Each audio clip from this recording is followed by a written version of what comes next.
Merespon kunjungan Dinas Kearsipan Provinsi Sumatera Selatan, Dinas Perpustakaan dan Kearsipan Provinsi NTB ingin mengedukasi internal pemerintahan serta publik bahwa arsip sangat penting.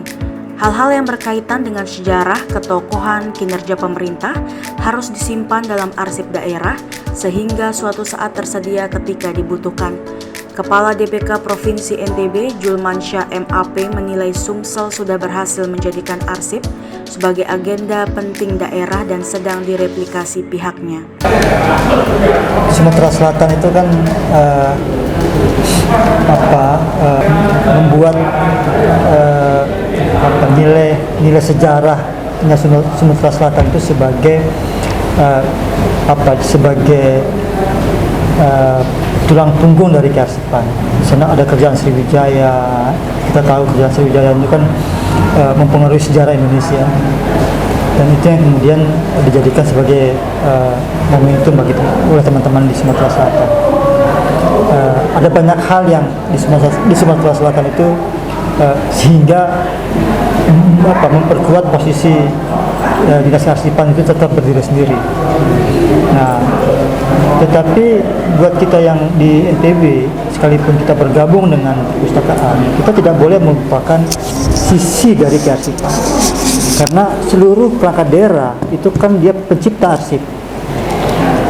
Coba kita bayangkan kalau tidak berjalannya penyelenggaraan kearsipan di masing-masing UPD, dong pasti banyak sekali arsip-arsip yang dihasilkan oleh UPD itu tidak terkelola dengan baik. Ya. Dia nggak punya jadwal retensinya, dia nggak punya klasifikasi arsipnya. Ketika terjadi gugatan sesuatu terhadap OPD itu, dia akan kelabakan mencari arsipnya. Gitu. Padahal arsip ini adalah bukti material yang harus dipertanggungjawabkan. Nah, dia harus terkelola.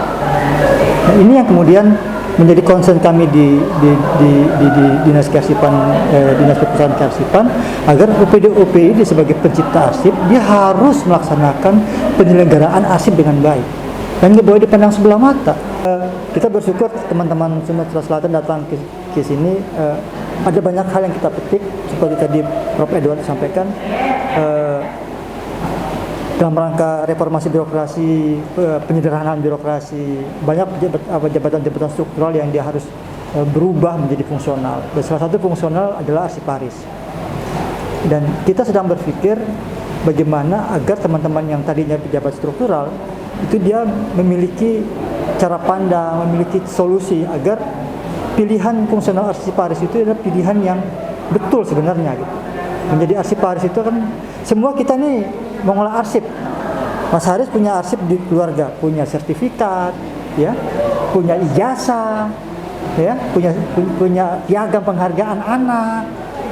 Kalau kita tidak punya skill pengetahuan tentang arsip sendiri, ya, itu akan kelabakan nanti.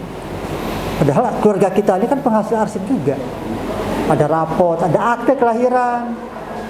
Jadi dokumen momentum ya. Dokumen momentum lah. Tinggal kami di Dinas Kearsipan, Perusahaan Kearsipan ini sedang berusaha mengedukasi publik dan mengedukasi pejabat-pejabat tinggi di daerah agar dia melihat arsip itu bukan sesuatu yang sebelah mata. Nah, tugas kita sekarang kan bersama teman-teman media ini mengedukasi publik, ya, agar dia aware dengan arsip ini. Kalau di luar negeri ini kan kantor arsip, museum, perpustakaan itu pasti berada di sekitar kantor kepresidenan. Pasti berada di sekitar kantor wali kota. Jadi betapa kemudian arsip, museum, perpustakaan itu sesuatu, jadi etalase peradaban itu ada di situ. Apalagi di negara-negara maju ya. Apalagi di negara maju. Nah sekarang kami di NTB sedang mengakuisisi arsip tokoh, ya, gubernur, wakil gubernur, sekda selama NTB ini berdiri. Kalau orang mau riset tentang pemimpin-pemimpin NTB, kalau nggak ada arsipnya di arsip, dia akan cari kemana? Nah, arsip yang kita bawa, yang kita akuisisi dari tokoh-tokoh itu, agar arsip itu menjadi publik sifatnya. Dia lagi menjadi sifatnya privat, supaya orang bisa mempelajari jejak masa lalunya, tracknya seperti apa, bagaimana dia. Jadi Itu yang sekarang hendak kita sudah dorong agar arsip ini seksi di mata publik. Seperti halnya perpustakaan. Saya kira perpustakaan ini kan sudah literasi, ini semua orang bicara literasi sekarang. Ada bunda literasi, ada duta literasi. Nah, duta arsip ini agak susah gitu. Jadi saya kira itu yang kita lakukan di sini.